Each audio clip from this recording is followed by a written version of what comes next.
Assalamu alaikum. A yau za mu tattauna akan dalilai da hujjoji na kimiyya akan halaye wanda masu nasara suke amfani da su na duniya ma gabaki ɗaya. Hali na farko da manyan millionaires da kuma masu nasara suke amfani da shi shine habit of daily learning, reading video, ɗabi'ar koyo kullum. Ma'ana nasara tana zuwa ne idan ka ɗauki abu ka sa a gabanka kuma kullum kana ƙara karatu da koyo akan wannan abin da ka sa a gabanka. Dalili na kimiyya a part of neuroplasticity inda yake nuna mana kwakwalwa tana canzawa da koyo. Bincike ya nuna cewa karatu da koyon sabbin abubuwa yana ƙara fahimtar kwakwalwa da basira. Misali, idan muka kalli Warren Buffett yana karanta littattafai fiye da 5,000 pages a mako. Elon Musk ya koyi engineering da coding ta hanyar bincike da focusing akan karatu.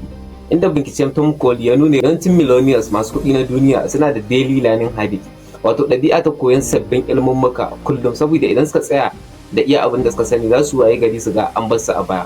To kai kenan kai ma idan kana son samun nasara to ya kasance kai focusing akan abin da kake so ka yi nasara a kansa, kuma ya kasance kullum kana koyon sabbin dabaru ilimin muka dangane da wannan abu. Sannan hali na biyu da manyan millionaires suke amfani da shi shine suna amfani da habit of goal setting and planning, wato ɗabi'a ta manufa da tsari. Idan muka kalli dalili na kimiyya a part of psychology of motivation, look and listen goal setting theory, kayyade manufa mai auna sakamako yana ƙara yawan nasara. Misali, Jeff Bezos ya kafa Amazon da customer obsession a matsayin babban manufa. Bari na baka hujja. Bincike ya nuna yawancin 'yan kasuwa masu nasara suna rubuta manufofi kuma suna bin su a yadda suka tsara kuma kaga sun yi nasara. Sannan hali na uku akwai habit of networking and mentorship. Idan muka kalli dalili na kimiyya, social capital theory, wato dangantaka tana kawo damar kasuwanci na ilimi. Misali, Bill Gates ya sami mentorship daga Warren Buffett. Tony Elumelu ya kafa Tony Elumelu Foundation don horar da sabbin 'yan kasuwa. Hujja ko ita ce bincike na ijazar, wato International Journal of Applied and Advanced Scientific Research ya nuna cewa rayuwa da mentorship, wato masana suna daga cikin muhimman halaye na nasara.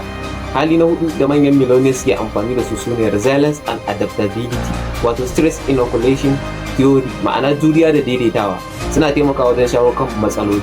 Misali, idan muka kalli Steve Jobs ya fuskanci fitar da shi daga Apple, amma da ya dawo ya gina iPhone. Bincike ya nuna cewa resilience, wato juriya, yana da alaka da long term success, wato nasara ta dogon lokaci a kasuwanci. Hali na biyar da manyan millionaires da masu nasara suke amfani da shi shine habit of risk taking and experimentation.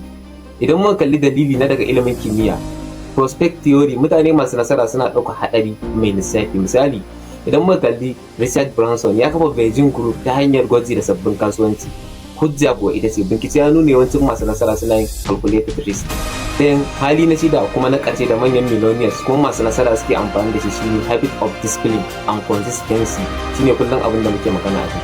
Dalili na kimiyya behavioral psychology, halaye da aka maimaita su suna zama automatic success routine, wato suna zama wa mutum ginshiki da bigire na nasara. Misali, Elon Musk yana aiki fiye da 80 hours a mako. Idan muka yi gida Najeriya kuma za mu iya kallon Alhaji Aliko Dangote. Dangote yana da tsari mai tsauri a kasuwanci. Bincike ya nuna cewa consistency, wato jajircewa, yana da alaka da long term business growth, wato ci gaba da gudanuwar girma a kasuwanci. Saboda haka waɗannan su ne manyan halaye da manyan millionaires da masu nasara na duniya suke amfani da su. Kai ma za ka iya ɗora rayuwarka akan irin wannan tsarin domin tabbatar da rayuwarka akan tafiya ta nasara. Na gode.